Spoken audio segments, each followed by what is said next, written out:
BRS పై కాంగ్రెస్ నేత శంతన్ రామరాజు ఆగ్రహం వ్యక్తం చేశారు. బీఆర్ఎస్ నేతలు ప్రభుత్వ పథకాలను హేళన చేస్తూ ప్రజల్ని తప్పుదోవ పట్టించి సమాజంలో అలజడులు సృష్టించేందుకు కుట్రలు పన్నుతున్నారన్నారు. ప్రభుత్వంపై అసత్య ప్రచారం చేస్తున్న కేటీఆర్, హరీష్ రావులపై మహబూబాబాద్ పోలీసులకు ఫిర్యాదు చేశారు. వీరిపై క్రిమినల్ కేసులు పెట్టాలని కోరారు.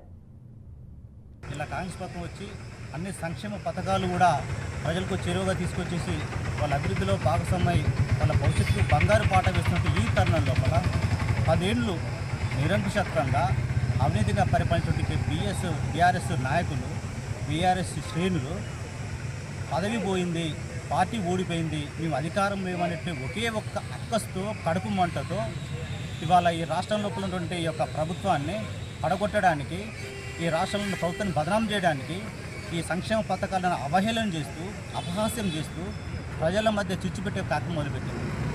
వాళ్ళ హరీష్ రావు గారు కావచ్చు, కేటీఆర్ గారు కావచ్చు, ఉదయం లేచిన మొదలు పడుకునేంత వరకు కాంగ్రెస్ ప్రభుత్వాన్ని, మరి రేవంత్ రెడ్డి నాయకత్వంలో ఉన్నటువంటి ఒక మంత్రివర్గాన్ని, రేవంత్ రెడ్డి గారు అమలు చేస్తున్నటువంటి సంక్షేమ పథకాలను చూసి ఓర్వలేక మరి ప్రజల మధ్య చిచ్చుపెట్టే కార్యక్రమం మొదలుపెట్టుకున్నారు. మీ యొక్క అక్రమాలు కావచ్చు, మీ యొక్క మాటల్లో ఉన్నటువంటి వక్రబుద్ధి కావచ్చు బయట పెడుతూ మళ్ళీ అరెస్ట్ చేయాలి, మేము క్రిమినల్ కేసులు పెట్టాలని చెప్పేసి ఇవాళ మహబూబాబాద్ పోలీస్ స్టేషన్ లోపల మేము కాంగ్రెస్ పార్టీ ఆధ్వర్యంలో మేము అందరూ కలిసి ఇవాళ మేము ఫిర్యాదు చేయడం జరిగింది. ఇలా కాంగ్రెస్